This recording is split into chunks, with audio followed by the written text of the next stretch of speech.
Unlike Caribbean, South America, or Africa, other places in the world, there was enslavement. Sometimes they drove herds of people off the cliffs in the Caribbean to kill them off to make way for the lands and territories. Canada was a different place. Early on, people like Samuel de Champlain in the St. Lawrence forged the earliest agreements, treaties with the indigenous peoples.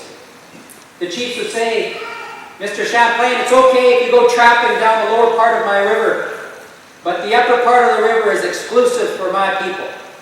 Those were the early kinds of arrangements. The first treaties in this country were made 268 years ago in the Atlantic, the Mi'kmaq people.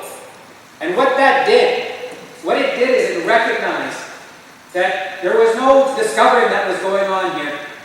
In fact, the newcomers that came, whether it was Simon Fraser, where we get the name Fraser River, whether it's Captain Vancouver, where the name Vancouver comes, these people weren't discovering anything.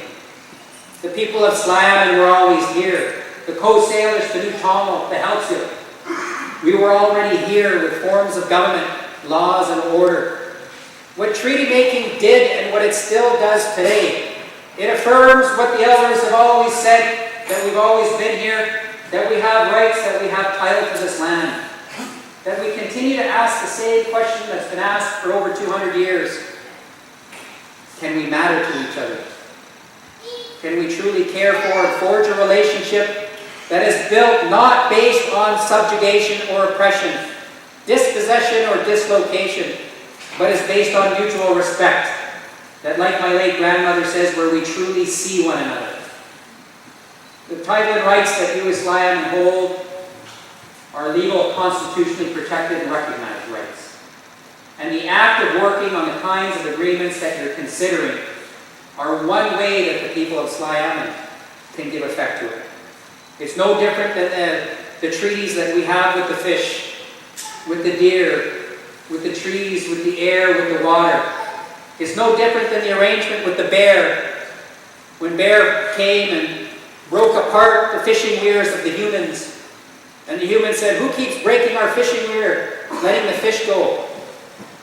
And finally the human and the bear came together, and they had to travel. They were invited by bear to go up into bear's territory, way up the mountain. And the bear took off his fur, and there was a human form. And they sat down and they forged a treaty. They said, "Well, you know, we can find a way to share. We can share the fish in this river. What we need to do is respect one another. We've got to respect each other's needs." It's been a way of the indigenous peoples forever.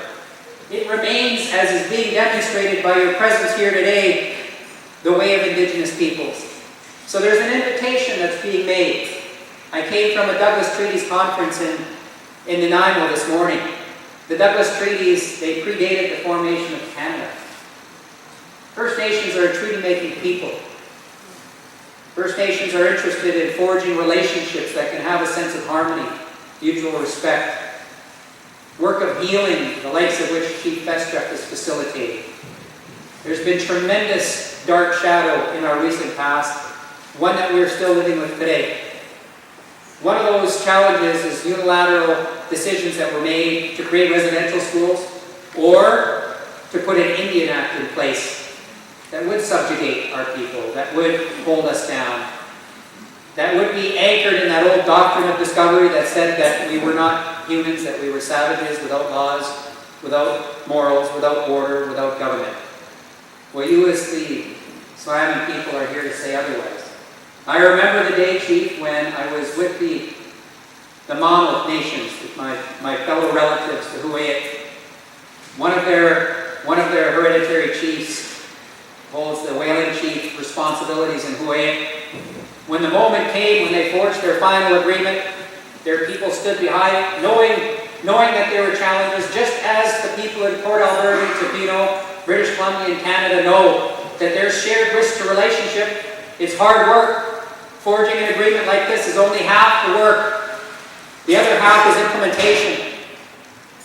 Any good, strong, long-term married couple will know that. The work doesn't end at the altar, it's just the start. It's the real effort of real mutual respect and recognition that forges the sentiment of the treaty. The UN Declaration on the Rights of Indigenous Peoples says that we have the right to free, prior, and informed consent about what happens in our territories. The Indian Act is not about free, prior, and informed consent. It has always been about the subjugation of our peoples.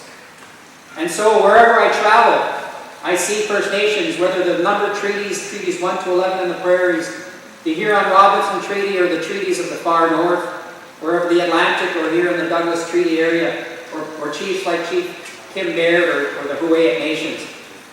I see our people looking to forge a path forward that is not based on subjugation or somebody else's idea of what we should do, but that it's about us forging the way forward.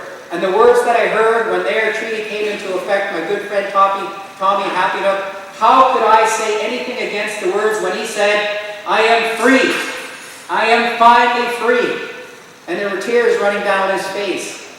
He knew the challenges of the moment. He knew that there were challenges with the agreement that he had forged. He knew that the imperfections of people were involved in trying to forge a new path, a new beginning. But what he did know unequivocally at that moment was that it was now up to him. And how do any of us except stand by and support that? The role of the Office of National Chief, and indeed that of the Assembly of First Nations, and Chief, I bring greetings on behalf of Regional Chief Jody Wilson-Raybould, who would have loved to have been here.